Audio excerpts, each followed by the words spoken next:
Olá Floripa, olá Brasil, olá mundo, eu estou aqui André Patunas e este é o programa Vida Inteligente, trazendo mais uma vez o Dr. André Locatelli. E toda vez que ele vem atender aqui em Florianópolis, a gente aproveita para gravar um programa, porque ele é de Caxias do Sul, como vocês sabem, e é sempre bom tê-lo aqui porque ele faz uma medicina do jeito que a medicina tem que ser feita, né? No que se refere à anamnese em si. Não que as pessoas não façam anamnese boa, mas o Dr. André é uma pessoa humana, é uma pessoa que analisa o seu paciente de uma forma holística, não é só em cima dos sintomas, quer saber por que dos sintomas, e é isso vocês vão entender hoje, que nós vamos falar sobre a avaliação holística que ele faz por ocasião das consultas dele. Então nós vamos conhecer hoje um pouco do trabalho do Dr. André e o porquê esse trabalho, porque ele trabalha dessa forma, e aí nada melhor do que ele próprio para explicar. Então tudo bem, Dr. André, mais uma vez? Tudo ótimo, obrigado, Greg, pela Quem está aqui está falando é o paciente dele aqui também. Que eu passei, vocês viram a fotografia que eu postei, né? Então, e aí, tudo bem?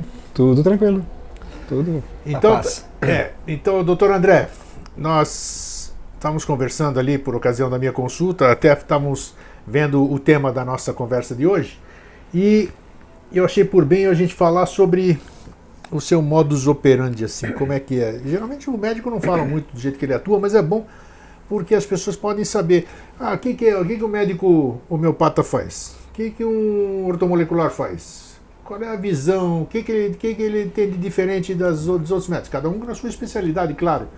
Então, mas hoje nós vamos conversar sobre isso, vamos falar sobre o ser humano em si e as formas de se ver esse ser humano de uma forma holística. Então, o título do nosso programa de hoje, como você viu aí no seu monitor, é avaliação holística. Avaliação holística. Então, como é que um médico faz uma avaliação de uma forma holística? Holística não significa espiritualista, esotérica, nada. Holística é uma palavra grega, do holos, todo. Então, como é que o médico vê aquele paciente, aquele ser que está na frente dele, de uma forma no seu todo? O que é o seu todo? O seu todo é o físico, o psíquico, o espiritual, sei lá. Envolve uma série de coisas, ninguém melhor do que ele próprio para explicar. É mais ou menos isso? Muito boa a tua introdução. Gostou? Então tá pronto. Acabou o programa? Vamos encerrar por aqui. Vamos encerrar por aqui? Já falou tudo em linhas gerais. Grego, eu acho que a gente poderíamos começar com relação a ver o paciente dessas duas formas, objetivamente e subjetivamente. Tá? Então a gente vai falar um pouquinho sobre isso, né? O que é o subjetivo, o que é o objetivo, sim, que é como a gente trata, que é como a gente tem que ver o paciente. Então vamos dar um exemplo assim, um paciente, digamos, bem sucedido objetivamente. Ele já tem a parte nutricional bem equilibrada, ele já come 7 frutas por dia, ele já tem minerais e vitaminas já em equilíbrio, ele já tem aminoácidos em equilíbrio, ele já tem a questão hormonal já equilibrada, né? Isso é a parte objetiva. Tá? Todo médico tem que ver o sofrimento do paciente com relação à parte objetiva também. Ele vem com uma depressão, a gente tem que tratar a depressão. Eu, por exemplo, trato com substâncias naturais, trato com homeopatia, trato com a própria ortomolecular em dosagens específicas e a parte hormonal que a gente consegue trabalhar com ela com efeito antidepressivo. Então isso é o objetivo, eu tenho que tirar o paciente da depressão. Só que eu tenho que descobrir o porquê que ele está deprimido. Qual é o sofrimento sem dúvida, é da alma dele. Isso é imprescindível. Claro. E aí a gente entra com o que já existe, né? A gente não está inventando a roda novamente, claro, né? Que é um psicólogo, psiquiatra, um médico que eu sigo, que é o Carl Gustav Jung, né? Que nasceu em 1875, 26 de julho, e trouxe para a humanidade a noção dos arquétipos, ou seja, a noção que nós temos um mundo interno, né, que quando ele se desvencilhou dos conceitos de Freud, ele criou algo, né, um pouquinho mais abrangente, porque o Freud acreditava que a gente já nascia com perversão, né, a criança já é um perverso polimorfo, que ele chama. Então esse conceito ficou muito arraigado com relação à libido e à questão sexual e à perversão. E o Freud e o Jung, de uma certa forma, ele se desvencilhou desses conceitos e começou a abranger os arquétipos. Ele começou a entender que não era só isso. Sim. Ou seja, que existiam formas de sofrer do próprio indivíduo que eram ligadas a esses arquétipos. né? Aí ele começou a ampliar a visão, saindo desse perverso polimorfo e entendendo que a gente se fixa na sombra. Esse é o primeiro conceito que a gente pode falar bastante hoje. Vamos falar então, vamos ver por onde começar. Porque a criança, quando sofre um trauma e os pais, eles são como se fosse a divindade para ele não consegue elaborar. Então o trauma, quando ele acontece até os 3 anos, 3 anos e meio, ele é profundo na psique. E hoje em dia se sabe que anterior ao nascimento, na preparação dos pais para o nascimento da criança, existem vários traumas, né, ou questões entre o casal que influenciam aquele ser que vai estar acoplando naquela mãe para vir a nascer. Então, se tem uma consciência intrauterina do próprio ser que está para vir, na concepção e no nascimento.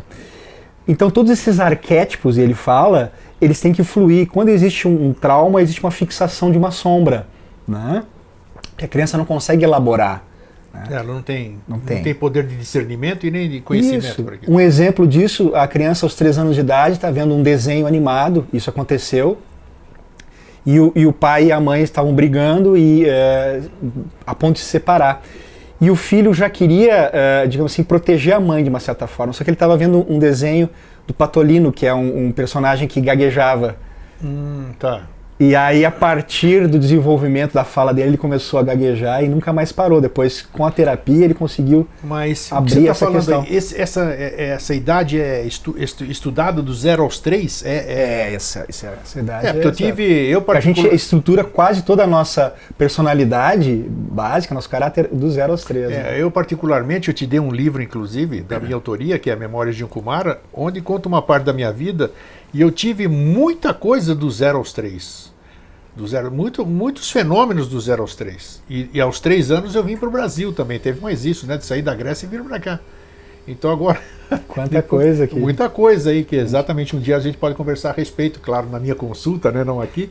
Mas isso é do 0 aos 3, então a criança repete isso aí. A criança absorve muito, como é que é isso? Isso. Ou seja, na realidade, do 0 aos 3, existe o grande pai e a grande mãe, ou seja, são 2 arquétipos que a criança está tentando assimilar dentro dela, ou seja, ela vai ter uma conexão muito grande com a mãe, né? Ela vai estar no paraíso com a mãe, a gente chama assim que o ego e o self, ou seja, o espírito e a personalidade da criança estão acoplados ao paraíso materno. Tá. Né? Então, tem uma identificação com essa mãe, mas nessa mistura... a gente vai pegar positividades e negatividades da própria mãe. Com certeza. Que vai formar a os personalidade. próprios 9 meses dentro do útero dela, né? E mais esses 3 anos Exatamente. Que é onde a mãe está mais próxima, geralmente está mais próxima, porque é a fase de amamentação, de uma série de coisas. Claro que o pai, muitas vezes, na nossa cultura, cultura antiga, ele não era muito presente, mas hoje em dia ele está muito mais presente. Tá. Você sabe que se o pai olhar nos olhos da criança, a criança começa a identificar, né, a nível cerebral e formatar certos neurotransmissores de acordo com o olhar do pai. Então ele já está presente. Fora a relação do pai com a mãe, que vai influenciar a criança também, né, nesse binômio. Isso que nós estamos falando, ela serve para qualquer paciente foi te procurar. Sim. Isso aí faz parte de qualquer anamnese, de qualquer análise, de qualquer levantamento que você vai fazer? Muito bem. Agora você está levantando, Grego, a questão de como o paciente chega até mim e o quanto que a gente pode evoluir com ele. Eu vou te dizer assim, não são todos os pacientes que chegam a aprofundar nessa questão. Tá? Porque daí a gente pode falar um pouquinho mais dos arquétipos, os tipos desses arquétipos, como é que eles se encaixam na vida da gente. E nós temos técnicas que nós utilizamos para chegar nesses níveis, mas não são todos os pacientes. E isso é uma coisa muito intuitiva do médico, ou seja, médico, tá. Porque na realidade eu sou uma folha em branco quando o paciente chega. Eu não tenho nenhum preconceito isso é muito importante, porque acontecer aquele processo. Tem pessoas e tem pessoas. Eu, por exemplo,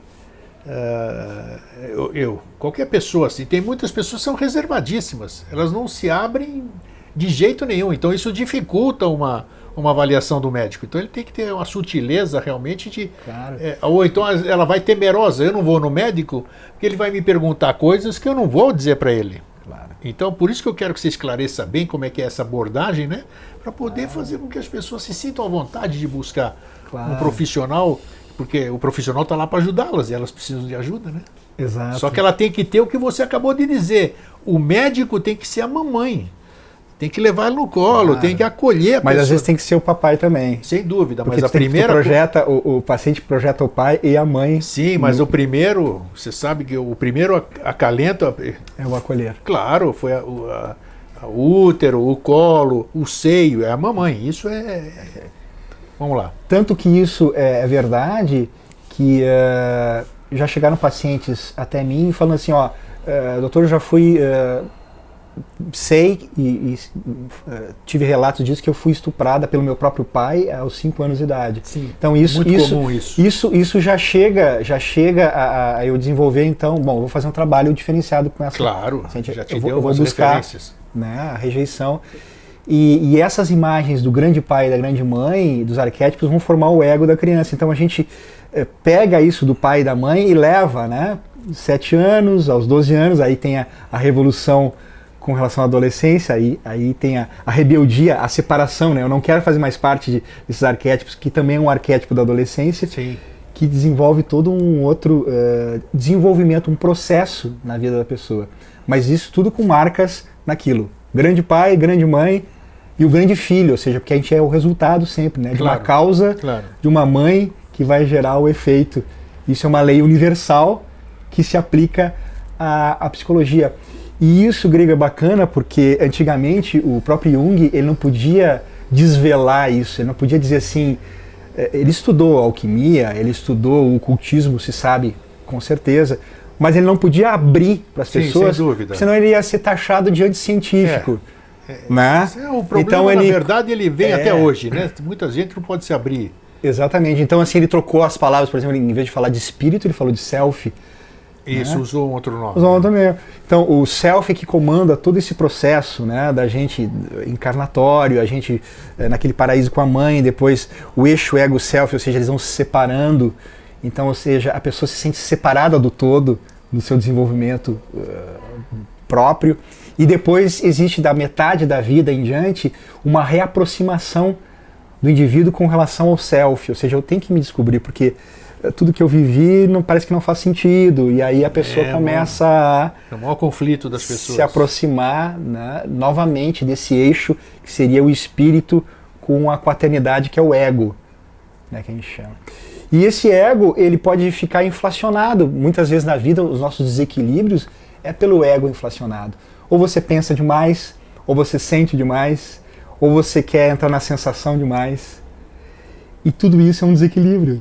Sem dúvida. Mas e o que é o equilíbrio, né? Como buscar esse? O que é? Que as pessoas não sabem o que é o equilíbrio. Autoconhecimento.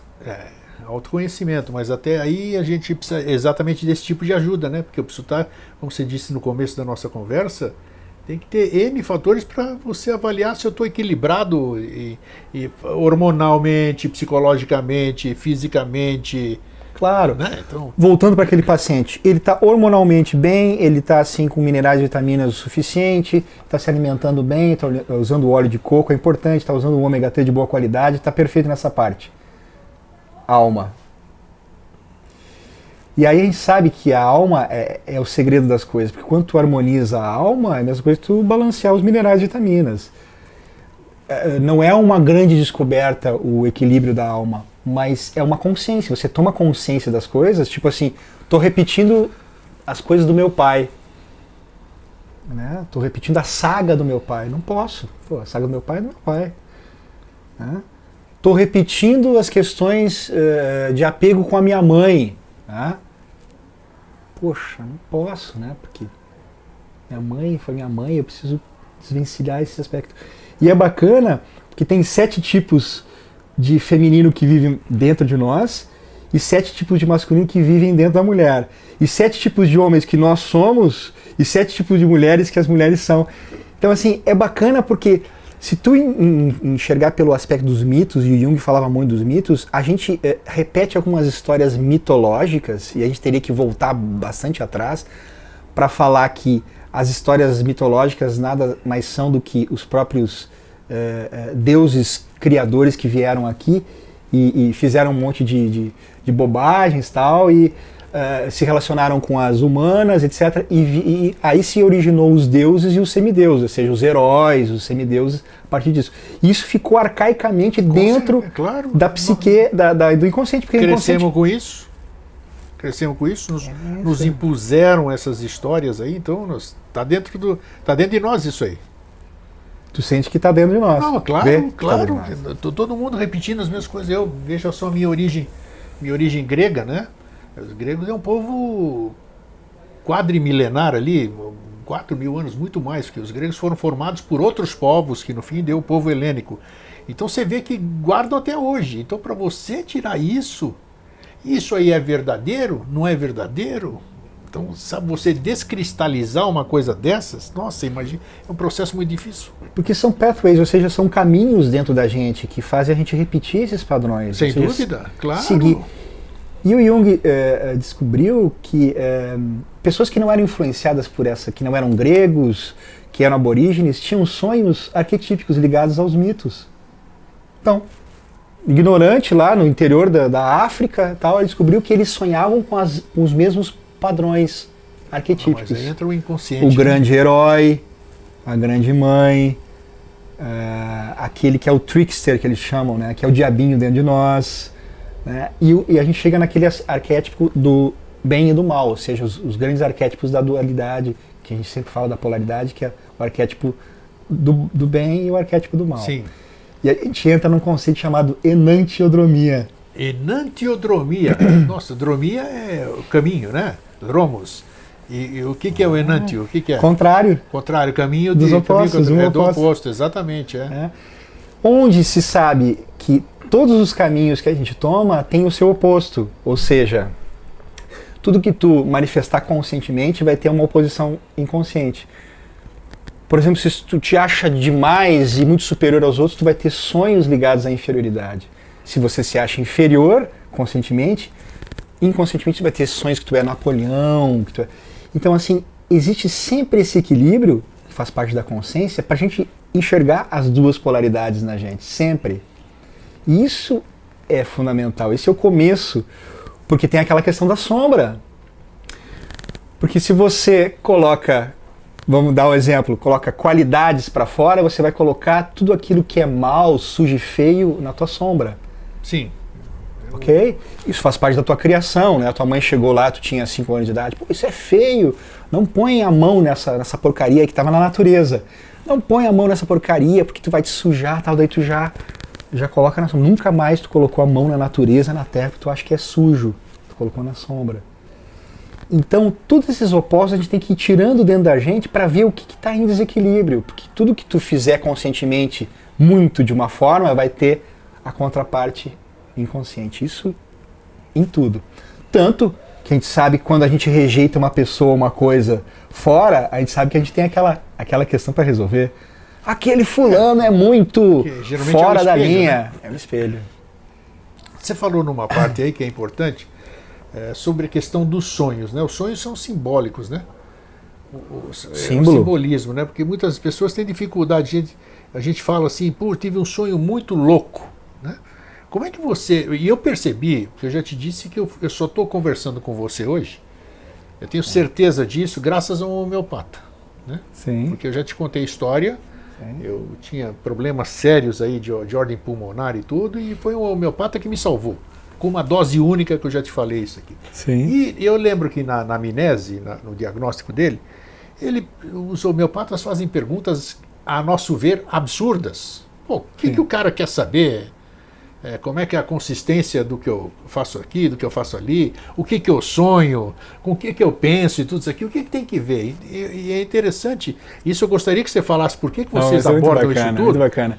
E quer dizer, veja só, o que eu sonho deu subsídios, entre outras coisas, claro, o que eu sonho deu subsídios, você deve saber melhor do que eu sou paciente e você é o médico, para o médico fazer uma anamnese correta. Tanto é que uma dose única, repito e enalteço, uma única dose me curou. Sabe o que é isso? Por que me curou? Porque o profissional foi competentíssimo em fazer uma avaliação perfeita tudo que ele perguntou e que eu respondi. e se fazendo uma avaliação perfeita, é quase certa a cura, né? E na sua origem. Eu não sei se estou certo, mas... Bacana, porque na realidade a avaliação mais profunda e onde ele matou a charada foi ver o teu inconsciente, teu subconsciente através do sonho. É provável que sim. Foi maravilhoso ali. Que eu vou te dar um exemplo, teve uma paciente agora recentemente que estava envolvida com questões de poder, estava sonhando com questões de poder, e o medicamento homeopático mais ligado ao poder chama-se Licopodium. Licopodium. Qual é o arquétipo do Licopodium? Ele era uma árvore gigantésima, assim, muito grande, antigamente, milhares de anos atrás, e ela foi ficando na Terra. Ela se adaptou. A questão da Terra tem a ligação com o poder, né? Eu quero ficar na Terra, não vou sair daqui. Né? As raízes, firme. E hoje em dia é um musgo. Tá. Se adaptando tanto, é o mesmo Licopodium e virou um musgo, ou seja, arraigado à Terra. Não quero sair daqui e estou ligado ao poder. Ou seja, eu descobri já um medicamento de fundo para aquela paciente. E funcionou? Tá aí, ó. Funcionou. Que bacana isso. Então, a homeopatia, de uma forma prática, ela está ligada a esses arquétipos. A gente chama que nós temos os 12 policrestos, que são os medicamentos que a gente usa frequentemente, e estão ligados a 12 tipos de pessoas. Por exemplo, uma mulher que se sinta abandonada, pode ser um homem também, a gente utiliza pulsatila, que tem a ver com o núcleo do abandono, que é uma planta que vive no alto dos montes, é só ela mesmo, o sabor dos ventos. Então, o arquétipo do abandono tem a ver com pulsatila. Aí a pessoa que relatar esse abandono, né, a nível de crença profunda, ou de sentir dessa forma, a gente vai utilizar essa homeopatia. Só uma perguntinha aqui que aparece. E como é que vocês fazem, vocês médicos homeopatas, que é o seu caso, como é que você consegue? Você falou da pulsatila, que você acabou de dizer? Pulsatila. Pulsatila. Eu sei que existem diversas dinamizações dela, certo? Pode ser não sei o que, 200, 2000, 20, 200. Como é que você, além de buscar o que é adequado para aquele paciente, como é que você avalia a dinamização que você tem que colocar? Muito simples. Muito simples? Muito simples.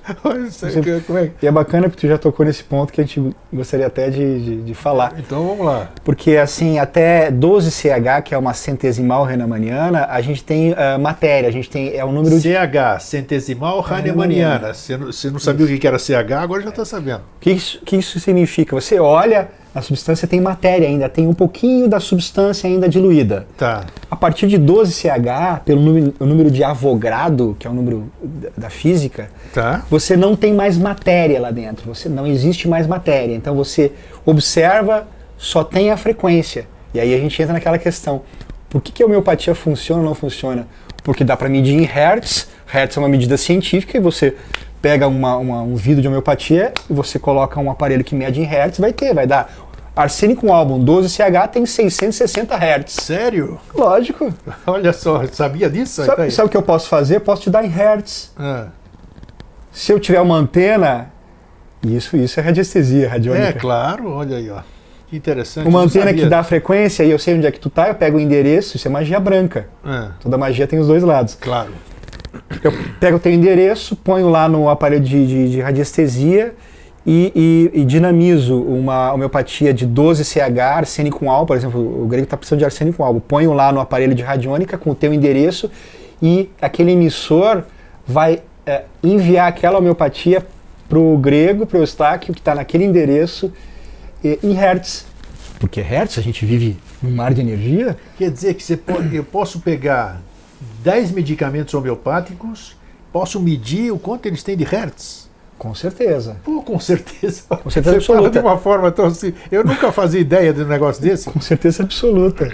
Que é isso? É ciência. E os florais se mede através da radiestesia, que para mim é uma ciência, ela é empírica, mas é uma ciência, em angstroms. Angstroms? Angstroms. Por que uns em angstroms e outros com... Porque hertz você tem uma máquina para medir. Em angstroms você só tem uma medida radiestésica. Ah, ok. Tá. Puxa vida. E aí quanto maior for a potência em angstroms, mais profundidade vai ter. Cada pessoa tem uma frequência ou não? Claro. Tem? A gente vai chegar nisso aí, isso é muito bacana. Voltando para a homeopatia, quando a gente chegar a aprofundar mais a dinamização, ela fica mais sutil, mas ela fica com a frequência maior. Porque isso é um comprimento de onda. Quanto maior o comprimento de onda, mais profundidade ela vai ter. Então, quanto mais sintomas mentais e existenciais o paciente me trouxer, maior vai ser a dinamização. Que pode ser 1 milhão de CH, não tem fluxo contínuo. O meu caso foi 200. 200. 200 me curou. O que é o 200? É baixo? É alto? Não, é alto. Alto? É bem alto. 200 aí, é bem alto. 200 é bem alto. Então, 5 LN, que é uma potência altíssima, então a gente vai chegando a níveis profundos. E a gente tem aquela questão da frequência, né? Nós temos uma frequência física, uma frequência vital, uma frequência emocional, uma frequência mental, e aí existem frequências supramentais. O ideal... Uma frequência física, como é que se mede? Uma frequência física... Dá para se medir isso aí? Nós podemos em medir? hertz dá para se medir, sim. Ela vai ser uma frequência mais lenta, porque é Sim. o físico, então ela vai ser mais pasmosa, ela vai ser mais lenta do que uma frequência vital e uma frequência emocional. Tá. O emocional ele já é astral, então ele tem uma frequência um pouquinho mais alta. Claro que a gente está agora cruzando em dois caminhos. Não, com certeza, tem que... Está cruzando em dois caminhos, mas... Como é holismo, nós temos que falar de tudo. Nós temos que falar de tudo.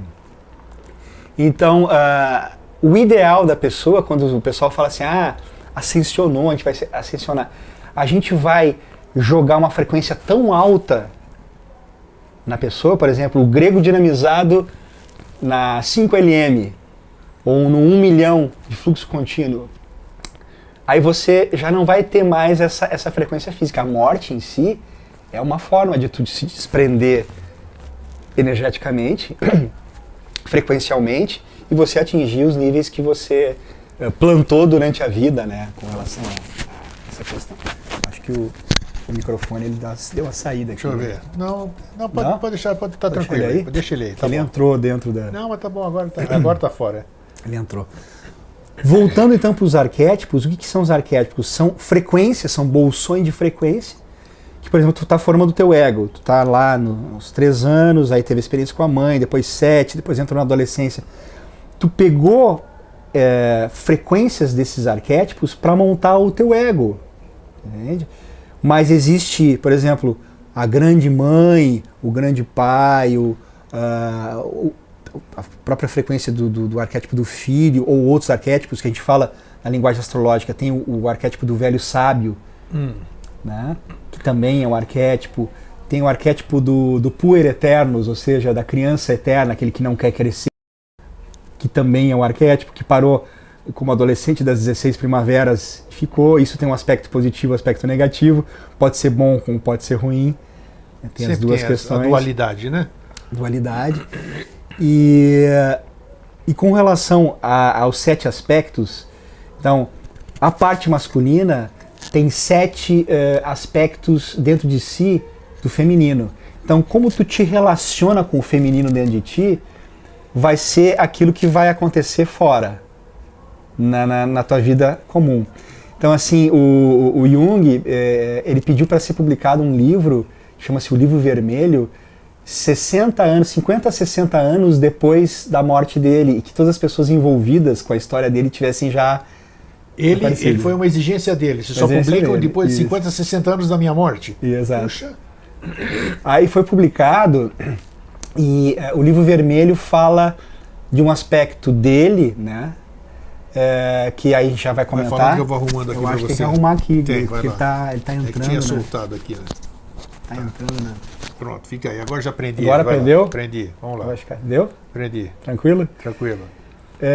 Que são aspectos da vida dele que ele quis revelar para as pessoas tardiamente, depois que as pessoas envolvidas tivessem já E o que ele inseriu no livro era ultrapassado ou não? Não era, porque os arquétipos são eternos. Então, assim, voltando para aquela parte que eu queria te falar com relação ao arquétipo feminino que vive dentro do homem, que são 7, é o seguinte, ele falou que a ânima dele, que é onde ele se relacionava com o ser feminino dentro dele, ela era como se fosse uma Salomé, ela era cega, tá? Falando sobre a instintividade básica, ou seja, ele estava falando teoricamente e abstratamente com relação à Kundalini, que ele estava se relacionando com o arquétipo da Kundalini nele, que é uma força cega, se ela não for bem direcionada.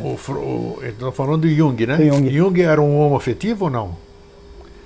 Segundo consta, não. Depois eu vou te revelar com relação ao livro vermelho, que vai ter a revelação com relação a isso. Isso que eu perguntei.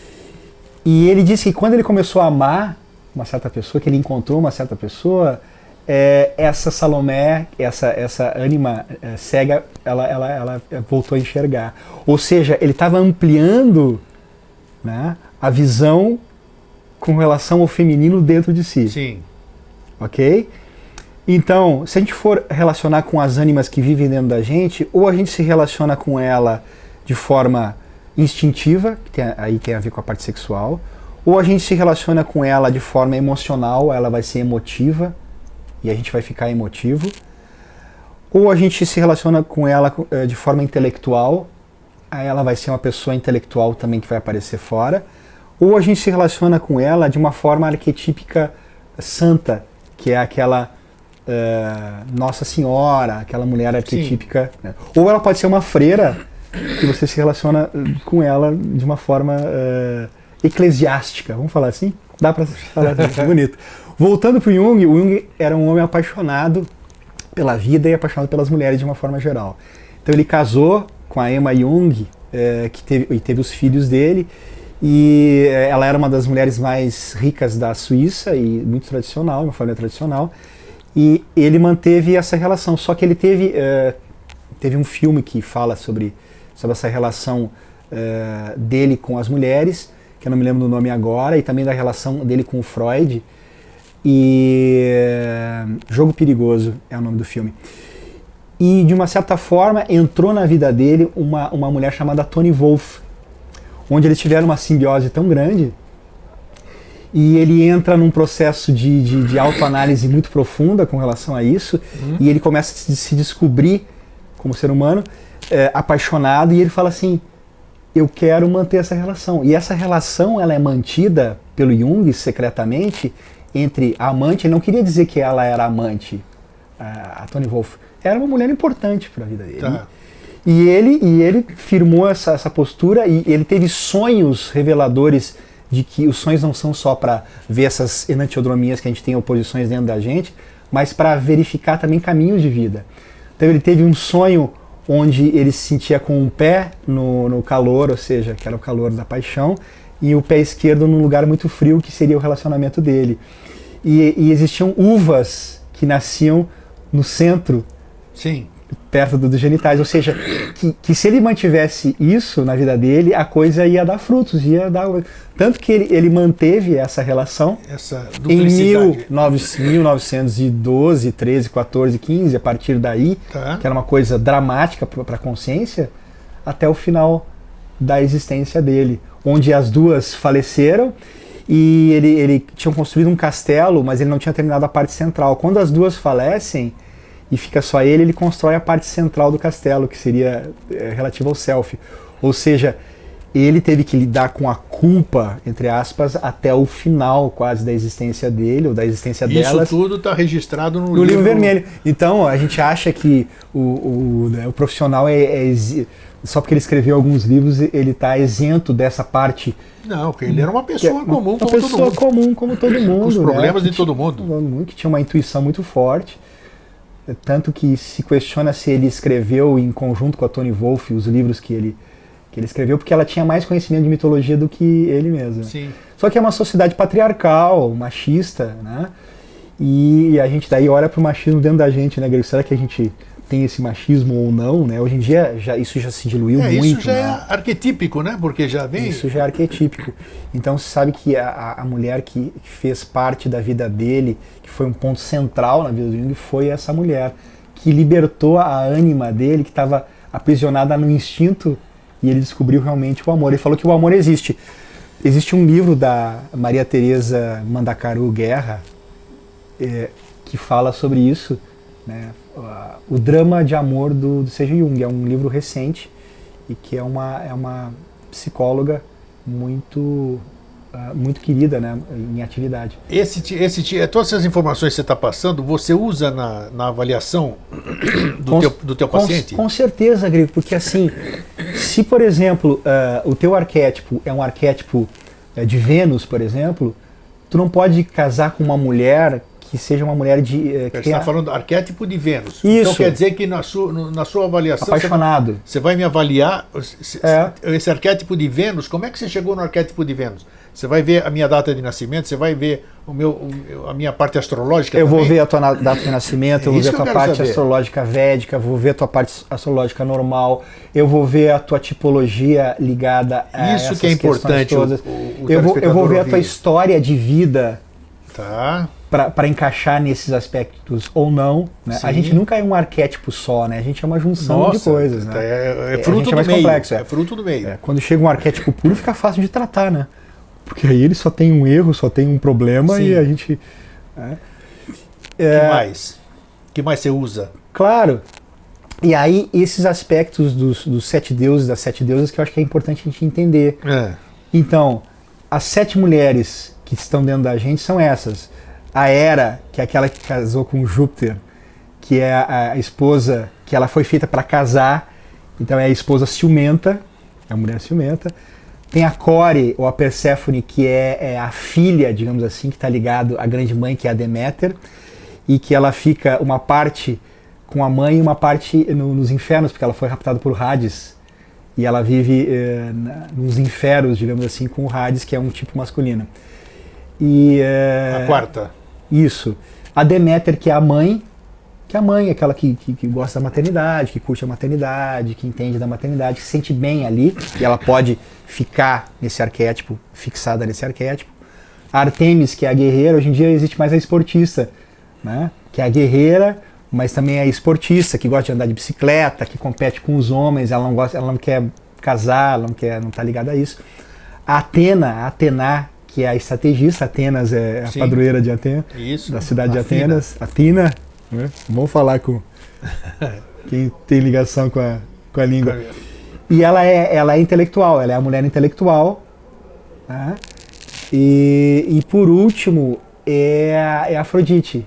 Que a Afrodite seria um resumo de todas, porque ela tem o seu aspecto instintivo bem resolvido, ela não quer ser mãe, mas ela pode ser mãe, ela é o arquétipo central. Então, quer dizer, quando você está fazendo uma avaliação minha, eu sou seu paciente, você consegue detectar que aspecto feminino dessas 7 eu tenho e que aspecto masculino dessas 7 eu tenho também? Você consegue chegar nisso aí? Com certeza. Nossa. Simples, fácil. Simples, fácil? Sim, quando a gente conhece o paciente é simples. Sim, mas aí você vai buscando Tá, e vamos falar dos homens agora. Então, daí os homens têm 7 tipos que eles encaixam com essas mulheres. Por exemplo, aquela que é casada, que ela quer estar casada, ela quer estar casada com aquele que é o mantenedor, né? Que é o expansor. Que é o Júpiter, que é o Zeus. Júpiter, tá, Zeus. Tá. Zeus, né? Que na mitologia a gente poderia ficar falando aqui horas e horas sobre isso, né? Então ele o par foi feito Júpiter e Hera, né? Ou Zeus e Hera, que Júpiter já é a questão romana. Sim. Né? Nós temos o arquétipo também de Ares, que é o guerreiro. Isso, Marte, né? Que é Marte. Nós temos o Hefesto, que é o ferreiro. Normalmente ele é casado com Afrodite. E ele sofre muitas traições, Afrodite. Bem interessante. Apolo, que é o arqueiro, ele é o mais problemático para a relação, porque o Apolo ele é muito perfeccionista, ele quer tudo certinho, ele é o homem assim certinho, ele está ligado à música, aos ideais objetivos, ele objetiva isso na matéria, né? E como ele é um deus solar, ele não é um deus quitônico, ou seja, da Terra. Então ele objetiva as coisas na vida e o subjetivo dele é um pouquinho empobrecido. Tanto que ele tem dificuldade de se relacionar, nos relacionamentos. Poseidones, que é o deus dos mares, né? O Netuno, que também ele é possessivo, ele é cheio de emoções, ele tem altos e baixos, né? Então é difícil ele se encaixar com um dos aspectos femininos. Tá. Hades, que é aquele que quer ficar na dele, aquele que é antissocial, fica na caverna dele, fica na caverna dele, com as coisas dele, ele não quer participar da sociedade. E normalmente ele atrai, eles têm um certo poder, um magnetismo, ele atrai a Core, que é a filha da mãe. Esses arquétipos todos, eles vão se modificando em fase da sua vida, né? Podem. E o último tem a ver com Hermes, que Hermes é aquele do conhecimento, se relaciona bem com todo mundo, mas ele tem muito conhecimento, ele prima pelo conhecimento. Então ele casaria com uma deusa que a gente não falou, chamada Hestia, que ela é mais a sacerdotisa. Ela é caseira, mas ela gosta de ficar em casa, na dela, e ela é espiritualizada. É o arquétipo que a gente não falou do feminino, viu? Isso aí tem alguma coisa a ver, porque a gente negou a Hestia, que é a mais espiritualizada de todas as deusas. Trazendo pro físico, ou seja, pro atendimento. Todos nós, Grego, de uma certa forma, a gente tem dificuldade de relacionamento. Hoje em dia as pessoas têm dificuldade de se relacionar. Casado, não é casado, é recasado e etc. Então, até para manter o relacionamento, porque as pessoas vão se mudando, modificando durante isso, e a gente tem que se entender nesses arquétipos para ver em que fase você está e qual é o arquétipo que está comandando o teu inconsciente, teu subconsciente, para poder dizer assim, pô, ó, eu tô indo por aqui, né? Ou eu preciso ir, porque pode vir o sábio no teu sonho e falar assim, ó, Grego, não é por aí, meu amigo. Tá errado, não se deve por aí. Que nem uma paciente que sonhou que ela ia casar, estava tudo pronto, 3 meses antes do casamento, estava tudo pronto, famílias bem de vida, ia ter uma festança, e ela sonhou que ela estava recebendo o vestido do casamento nos convidados, ela ia colocar o vestido, só que o vestido era preto. Não foi uma paciente minha, mas foi um relato de um médico psiquiatra que eu confio muito. E o que significa isso? E significava o seguinte, o psiquiatra falou assim, ficou neutro, falou assim, ó, alguma coisa tá errada. O que tem assim? Não, mas ele é perfeito, pessoa querida. Daí ela confessou que, na realidade, ela tinha atração por mulheres. Ela era uma homossexual feminina. E que daí o profissional falou assim, bom, tu pode fazer pela sociedade, se tu quiser, mas tu vai ter que conviver contigo a vida inteira. É contigo que tu vai viver, primeiramente. Então, opta pelo teu self, pelo teu espírito te mandando essa mensagem, para tu não ficar neurótico depois. Porque as pessoas são muito de externo, né, Grego? Com certeza, preocupadas com a sociedade, com a sociedade, com o que vai ser falado, e às vezes a pessoa não segue, mas o que vai te dar satisfação é tu seguir o teu self, ou seja, a tua verdade. Que aí tu vai seguir. E os teus sonhos e a vida vai te mostrando se tu tá ou não seguindo isso, ou se tu tá em desvios. Que interessante, né? É muito interessante. Então o interessante é você interpretar os sonhos, porque é o simbolismo. Claro. Mas como você, qual é uma forma fidedigna assim de você interpretar o teu sonho? Tem um irmão nosso que você conhece assim, que ele diz para anotar. Anota por mais louco que seja o teu sonho, aquilo que você conseguir lembrar. Perfeito. Um dia você vai conseguir dar um nexo naquilo lá, não sei. Perfeito. É o que eu falo para os meus pacientes, assim, acordou no meio da noite, primeiro assim, pedir, né, Grego, assim, antes de tu dormir, tem gente que não consegue se lembrar ou não se lembra dos sonhos, pedir para o inconsciente se manifestar para que tu possa lembrar. Porque nessa vida objetiva que a gente tem, que tudo é fora, é para fora, as pessoas não entram em contato com você, não querem entrar em contato com o seu conceito, ou acham que é besteira. Então, assim, eu te diria que uns 70% dos meus pacientes falam assim, ó, não me lembro. Pede para lembrar. Então, assim, como se fosse uma oração. Ó, por favor, inconsciente, subconsciente, se revele para mim, para que eu possa lembrar. E é como se fosse mágica. Acontece. O paciente uma dica aí, ó. Começa a lembrar, acorda no meio da noite, e aí anota aquilo, e por mais absurdo que seja, Grego, tem uma lógica. Porque os arquétipos estão todos lá. É interessante, até anotei uma noite dessas aqui, já não foi. Você sonha, acorda de noite, porque você estava sonhando, vamos dizer assim, ou para ir no banheiro e tudo. E o interessante é que quando você volta e deita no mesmo lugar, o sonho está lá impregnado, eu nunca vi disso.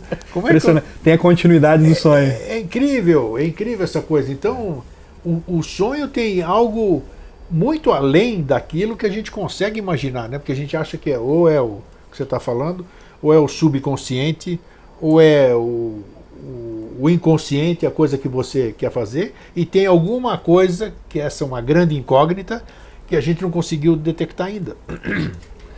Porque tu pode ter sonhos banais de coisas que tu está reprimindo. Por exemplo, se eu reprimir minha sexualidade, eu vou sonhar que eu estou tendo relação. Meu inconsciente vai falar, opa, meu amigo, tu tá, conscientemente tu tá bloqueando. Sim. são os sonhos de enantiodromia, ou seja, aquilo que eu conscientemente estou fazendo, estou doutrinando as pessoas, estou com conceitos muito dogmáticos, doutrinando. Ah, meu subconsciente, eu vou sonhar que eu estou sendo doutrinado, ou que eu estou recebendo um pito de alguém, entendeu? É interessante você estar falando.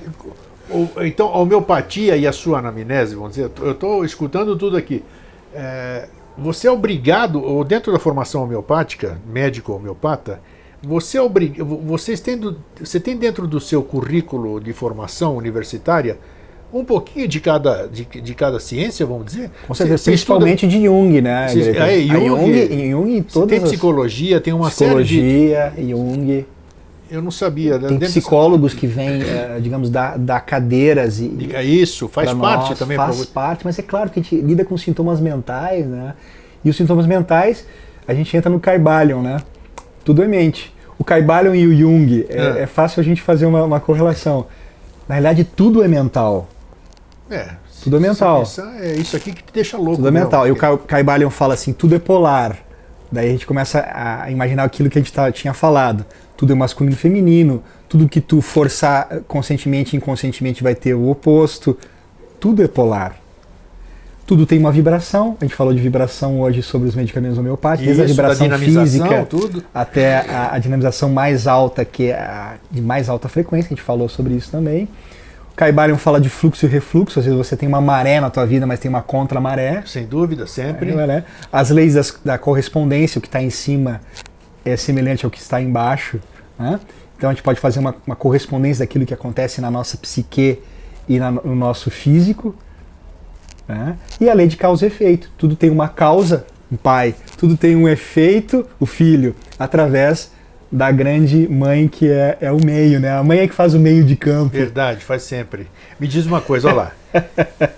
Você tem a medicina básica, a formação. Depois tem a homeopatia. A homeopatia é uma especialização. Uma especialização. Aí você... E na realidade eu fiz duas. Eu fiz no Brasil, na Sociedade Brasileira de Homeopatia Constantin Hering, e fiz na Argentina. Na Argentina também. Na Argentina também. Outra. E se aborda da mesma forma, assim, com a Aí parte depois, psicológica. Na avaliação do seu paciente, nós estamos falando da medicina em si, é claro, tem que ser médico para poder analisar. Homeopata, onde entra o ortomolecular na história?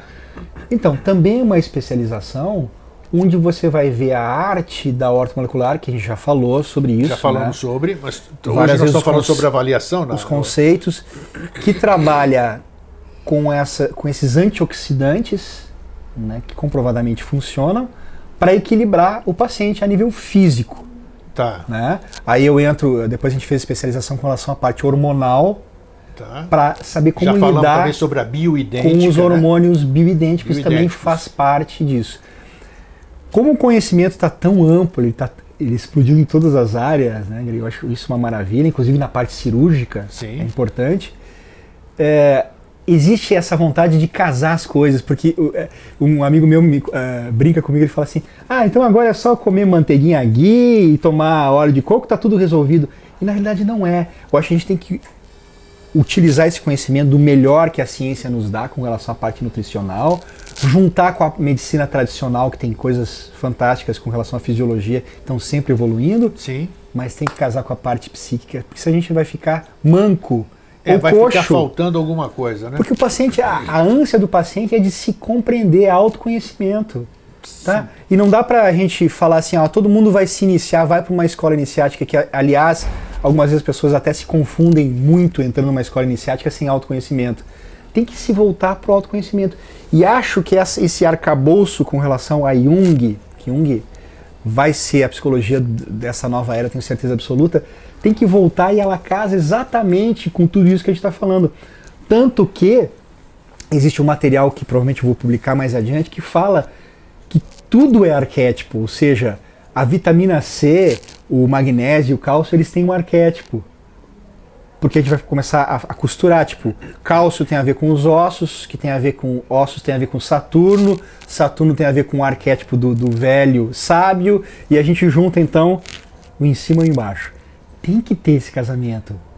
tem, mas você sabe a resistência que tem da comunidade científica para isso, não é incrível ainda? Quem sabe, né? Mas porque assim, se queimavam as bruxas, né? A Inquisição queimava, os religiosos queimavam esses seres aí, ou os que eram cientistas e desafiavam a igreja. Pô, mas agora se a gente vai voltar a ciência a queimar os... Não sei, mas eu acho bacana... A gente fala em fé, em crença. Tem que ter a crença. A crença faz parte do arcabouço psíquico da pessoa em todos os aspectos. Como é que tu vai tirar a crença? E na época de Auguste Comte, o positivismo, já se tirou a crença, né? Depois da Revolução Industrial, a crença não, a gente tem que olhar para a matéria. É bom olhar para a matéria objetivamente, eu acho que é importante, mas tem que casar com o subjetivo. Eu acho que sim, eu acho bacana quando muitos médicos, a gente tem visto isso com muita frequência atualmente, eles não admitem, né? Os médicos não admitem, a maioria não admite, mas ao menos eles se surpreendem com certas recuperações que aos olhos da medicina ortodoxa é impossível, vamos dizer. Vamos dizer, alguém está com um oncologista, está acompanhando um paciente metastásico, em fase final, e de repente, 2 meses depois, o paciente retorna para ele sem absolutamente nada. Então ele fala, o que você fez? Porque isso aí é impossível. Então é bacana. Os médicos podem não acreditar, muitos, mas eles ao mesmo tempo não estão negando, isso já é bacana, eles se mostram, estou generalizando, eles se mostram estupefatos de não terem explicação para um fenômeno de cura por um meio que eles desconhecem, que é através da ciência, assim, da medicina tradicional. Então isso é bacana, eu já vejo isso como uma abertura, só que nós estamos muito restritos ao tempo, né? A gente fala, não, 1 ano, 2 anos, nós falamos muito de atemporalidade, mas nós não somos atemporais. Nós falamos, mas não praticamos aquilo. Então o que você está falando é factível, é possível, que eu acabei de dizer também, mas num prazo muito grande, porque, muito assim, mais para frente. Eu vejo, porque é como se fosse uma equalização, né? No meio médico eu já ouço, assim, por exemplo, principalmente aqui em Florianópolis, eu já ouço vários profissionais que são espiritualistas, médicos, né? Ortopedistas que são espiritualistas, ou médicos que trabalham num hospital lá em Ribeirão da Ilha, vou falar, que também tem uma ligação com a parte espírita, ou são espiritualistas. Eu acho bacana isso. Já claro. Se ouve isso, né?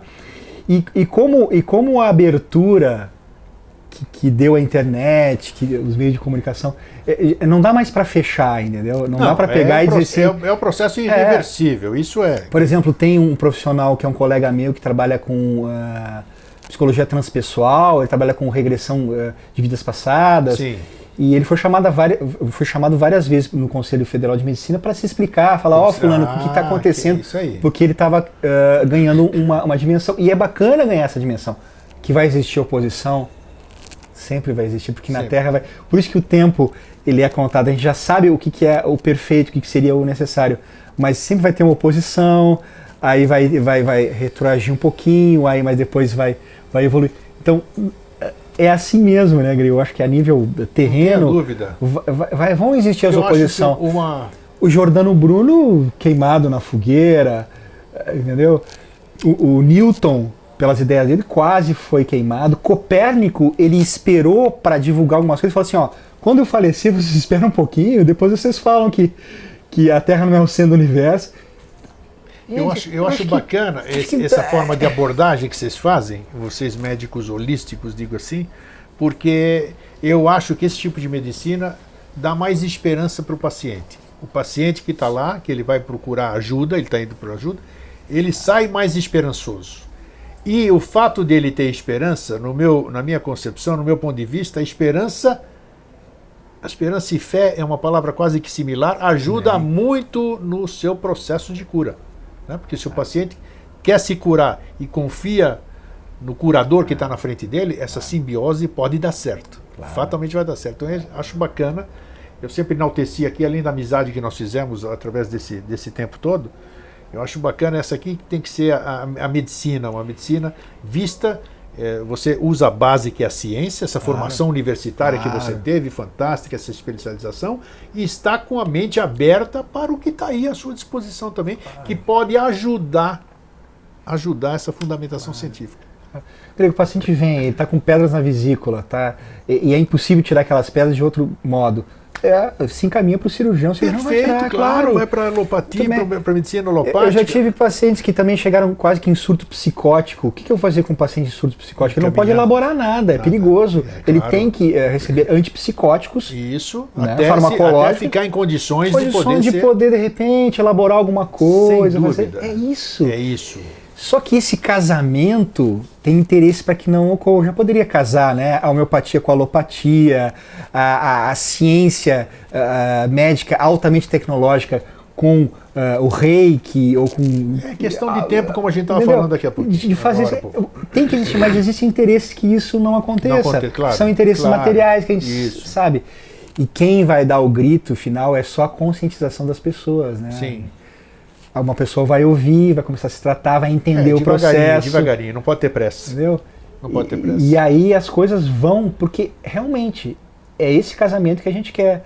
E no meu caso, como eu atendo com ortomolecular, é a ortomolecular que cuida do físico, com a homeopatia que cuida do mental, associado a Jung, que eu tenho algumas noções, não sou psicólogo nem psiquiatra junguiano, para poder trabalhar com o paciente. Que outro... Esquecemos de alguma informação importante na avaliação holística de uma consulta, vamos dizer?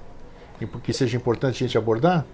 Eu acho que em linhas gerais, a gente falou bem sobre esse casamento, porque é casar realmente o objetivo com o subjetivo. E a gente falou, né, dos arquétipos, passamos por cima de algumas coisas, de conceitos de arquétipo, e de outras questões que eu acho que foram importantes. E essa questão o tempo. O paciente, ele vai para o médico, ele quer tempo. Eu estou com um problema, eu quero... Quanto tempo eu vou me curar? Como é que é isso? Essa expectativa, além dele procurar, como você administra essa questão da impaciência do paciente com o seu problema, digamos assim? Isso eu já tentei monitorar, Grego, não existe um tempo específico, cada paciente tem um tempo. Sim, okay? Mas eu digo, como é que você trata essa ansiedade da pessoa que você fala para ele, homeopatia a gente sabe que é um processo moroso, doses homeopáticas, eu sei o que significa, devagar.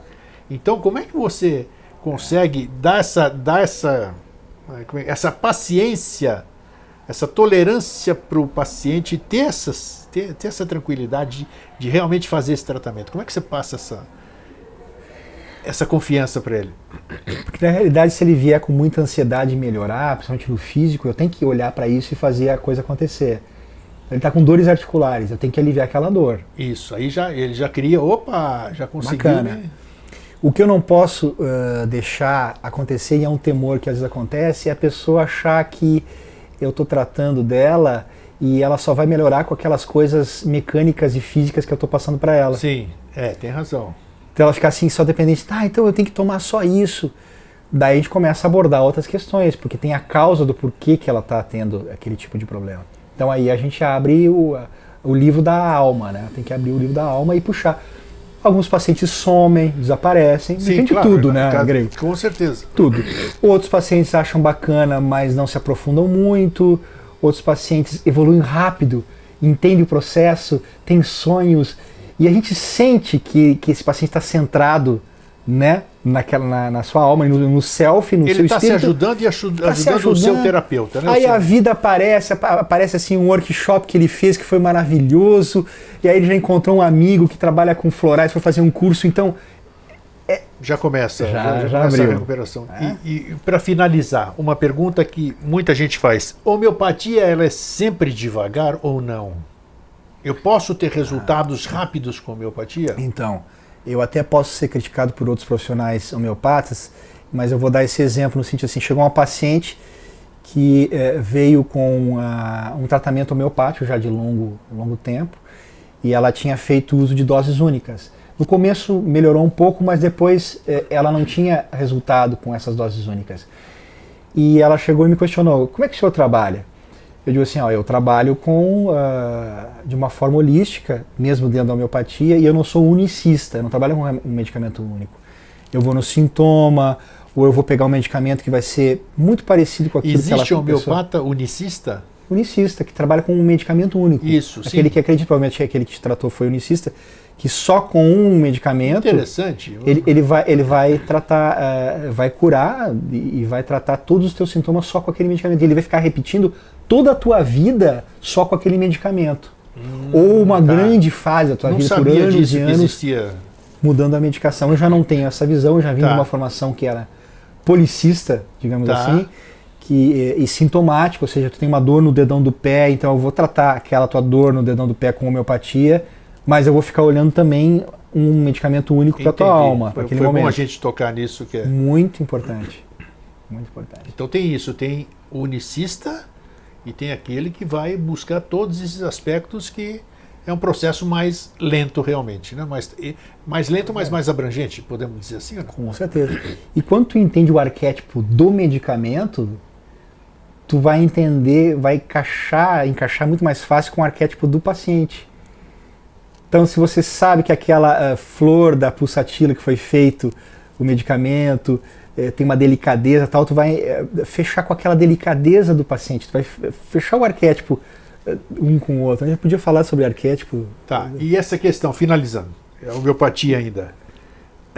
Por que existe, o que é de real, o que é mítico? A homeopatia, ela provoca para curar? Como é que é isso?